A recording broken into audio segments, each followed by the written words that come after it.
की लोच।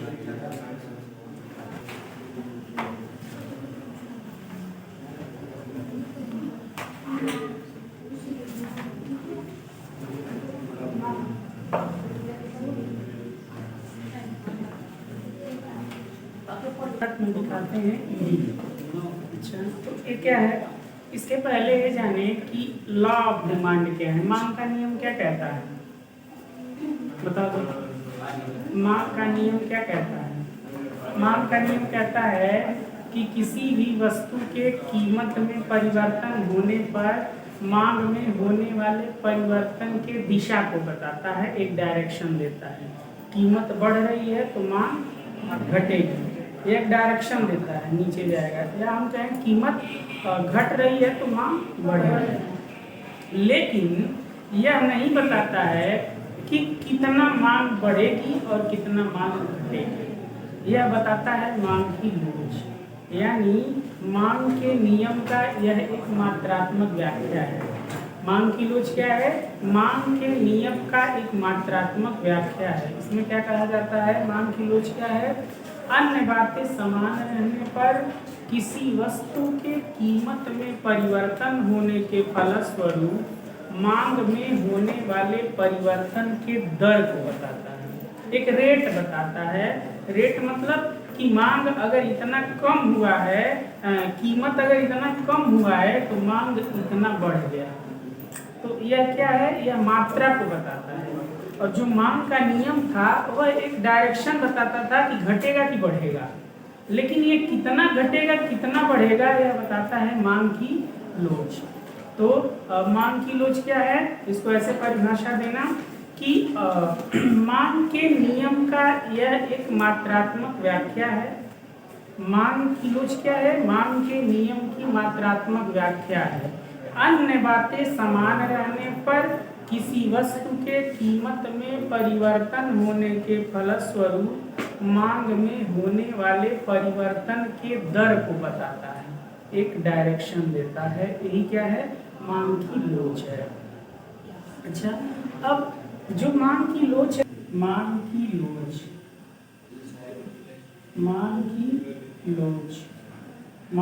लोच बराबर होता है मांग में आनुपातिक परिवर्तन बटा कीमत में आनुपातिक परिवर्तन। मांग में आनुपातिक परिवर्तन, मांग में आनुपातिक परिवर्तन बटा कीमत में आनुपातिक परिवर्तन। कीमत में आनुपातिक परिवर्तन।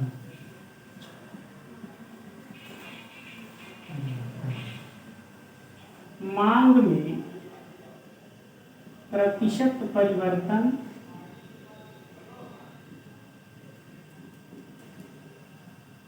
बटा कीमत में प्रतिशत परिवर्तन। कीमत में प्रतिशत परिवर्तन मतलब ये है कि हमारे मांग में कितना परिवर्तन हुआ। पहले हम मांग कितना करते थे, आज कितना परिवर्तन हुआ। जैसे इसको ऐसे लिखते हैं, या डेल्टा क्यू अपान क्यू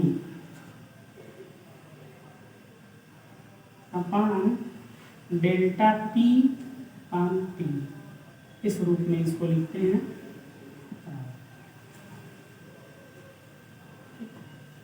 ठीक है, मांग में आनुपातिक परिवर्तन को डेल्टा हमेशा किसको बताता है? परिवर्तन को। और डेल्टा क्यू लिख दिए, क्यू का मतलब क्वांटिटी, मतलब मात्रा। तो यानी मात्रा में कितना परिवर्तन हुआ, पहले मात्रा कितना था, कीमत में कितना परिवर्तन हुआ, पहले कीमत कितना था। तो अगर हमें ऊपर वाले को लिखें तो यही है मांग में आनुपातिक परिवर्तन। आनुपातिक मतलब कितना पहले मांग था, कितना आज मांग में परिवर्तन हुआ है, कितना परिवर्तन हुआ है, कितना कीमत पहले था और कितना कीमत में परिवर्तन हुआ है। इसी का जब हम अनुपात निकालते हैं तो मांग की लोच निकल जाता है। अच्छा, इसको और तोड़े तो कैसे है? डेल्टा क्यू इंटू पी, ऐसे कर सकते हैं, डेल्टा पी इंटू क्यू। इसको अब इस रूप में भी लिखना, delta P into P by Q, इस रूप में भी इसको लिखा जा सकता है। ठीक है, यहाँ पर हम लिखेंगे, ठीक, ईडी बराबर मान की लोच बराबर, यही सूत्र हमेशा याद रखना है। ठीक है, अब अलग अलग हम लिख देते हैं क्या कौन सा है। अच्छा, ईडी का मतलब क्या है, यहाँ पे लिख दें, जहां ईडी बराबर क्या, मान की लोच, कठिन नहीं है, अभी याद हो जाएगा, मान की लोच। अच्छा, ये माइनस किसको दिखा रहा है, माइनस लिखे हैं ना, माइनस जो है, ये जो सिंबल है यह दर्शाता है कि कीमत और मांग में कैसा संबंध है। हाँ, तो माइनस किसको दर्शाता है, कीमत और मांग में विपरीत संबंध को, विपरीत संबंध को,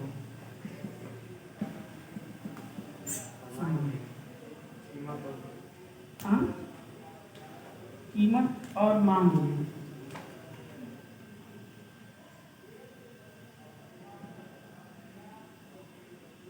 कीमत और मांग में विपरीत संबंध को दर्शाता है। अच्छा, डेल्टा किसको दर्शाता है, डेल्टा जो है परिवर्तन को दर्शाता है, परिवर्तन को दर्शाता है। अच्छा, इसमें क्यू किसको दर्शाता है, मांग को, यही ना, कितना मांग था, कितना मांग परिवर्तित हो गया। पी किसको दर्शाता है, कीमत। सारा चीज हो गया अलग अलग। मांग की लोच किसे कहते हैं, तो मांग की लोच मांग के नियम का मात्रात्मक व्याख्या करता है। यह मांग की लोच, मांग की लोच क्या बताता है, मांग की लोच जो है मांग के नियम का मात्रात्मक व्याख्या करता है। मांग का नियम क्या है, अन्य बातें समान रहने पर किसी वस्तु के कीमत में परिवर्तन होने के फलस्वरूप मांग में होने वाले परिवर्तन के दर को बताता है। मांग का नियम क्या बताता है, परिवर्तन के दर को बताता है, यानी कितना परिवर्तन कीमत में हुआ तो कितना परिवर्तन मांग में होगा, इसी चीज को बताता है।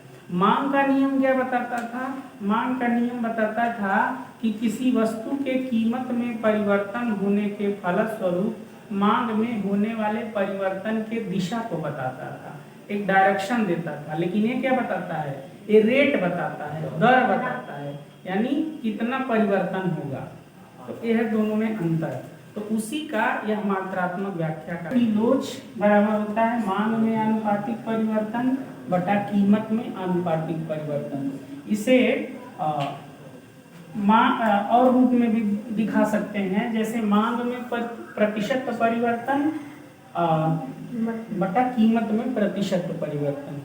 अच्छा, इसको इस रूप में लिख सकते हैं, मांग में आनुपातिक परिवर्तन क्या है, डेल्टा क्यू अपान क्यू अपान डेल्टा पी अपान पी। तो इसको इस रूप में लिख दिए, इस रूप में हो गया, यहाँ पूरा लिख दिए। तो मांग बराबर क्या हो गया, मांग की लोच बराबर delta Q upon delta P into P by Q. इसमें जहाँ ईडी बराबर क्या है, मांग की लोच, ये जो ऋणात्मक चिन्ह है यह किसको दर्शाता है, यह कीमत और मांग में विपरीत संबंध को दर्शाता है। डेल्टा किसको दर्शाता है, परिवर्तन की दर को दर्शाता है, परिवर्तन को दर्शाता है। और ये क्यू क्या है, मांग को दर्शाता है, पी क्या है, कीमत। मांग की लोच के प्रकार, ठीक है, मांग की लोच के प्रकार, मुख्य रूप से मांग की लोच 3 प्रकार की है। कितने प्रकार की, 3 प्रकार की। कौन कौन है तीनों प्रकार, तीनों का हम नाम लिख देते हैं।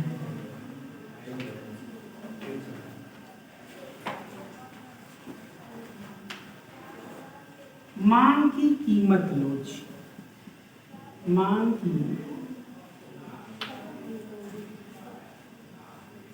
कीमत लोच।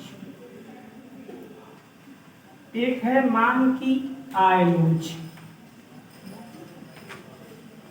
मांग की आय लोच। एक है मांग की प्राइस इलास्टिसिटी ऑफ डिमांड,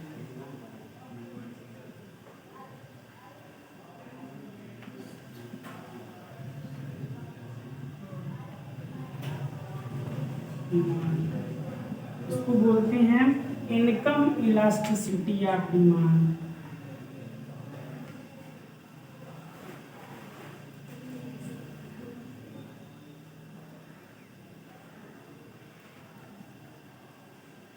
और इसको बोलते हैं हम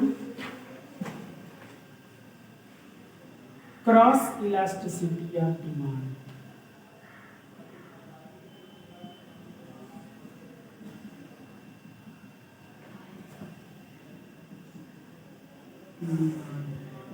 ये सबका अलग अलग, आपके सिलेबस में इन दोनों को नहीं पढ़ना है। मांग की आय लोच और मांग की तिरछी लोच को नहीं पढ़ना है, केवल इसी को पढ़ना है। हाँ, मांग की तिरछी लोच कट गया है, अब मांग की आय लोच भी नहीं पढ़ना है, केवल किसको पढ़ना है? मांग की कीमत लोच। अच्छा, वैसे अगर हम कहें मांग की लोच क्या है, तो मांग के लोच को ही मांग की कीमत लोच कहा जाता है, क्योंकि शुरू से हम केवल प्राइस में परिवर्तन का, मांग में परिवर्तन के दर या दिशा को पढ़ते हैं, हर चीज वही है। तो मांग की कीमत लोच क्या हो जाएगा? वही सेम जो परिभाषा लिखे हैं, अन्य बातें समान रहने पर किसी वस्तु के कीमत में परिवर्तन होने के फलस्वरूप मांग में होने वाले परिवर्तन के दर को जो बताए वही क्या है? मांग का कीमत लोच है। वैसे मांग की कीमत लोच को ही मांग की लोच कहा जाता है। इसको सूत्र के रूप में कैसे दिखाते हैं? कीमत में मांग में आनुपातिक परिवर्तन बटा कीमत में आनुपातिक परिवर्तन। अगर ये मांग की आय लोच दिखाना रहे तो क्या दिखाएंगे? मांग में आनुपातिक परिवर्तन बटा आय में आनुपातिक परिवर्तन। मांग की तिरछी लोच में क्या दिखाएंगे? मांग में एक्स वस्तु, कोई दो वस्तु है, एक्स वस्तु के मांग में परिवर्तन बटा वाई वस्तु के कीमत में आनुपातिक परिवर्तन। हमेशा मांग की कीमत लोच। मांग की कीमत लोच किसे कहते हैं? कई बार बता दिए। तो इसमें मांग के कीमत लोच को ही मांग की लोच कहा जाता है। मांग की कीमत लोच को मांग की लोच कहा जाता है। मांग की कीमत लोच को ही मांग की लोच कहा जाता है। और क्या है? अन्य बातें समान रहने पर किसी वस्तु की कीमत में परिवर्तन होने के फलस्वरूप मांग में होने वाले परिवर्तन के दर को बताता है, वही मांग की लोच।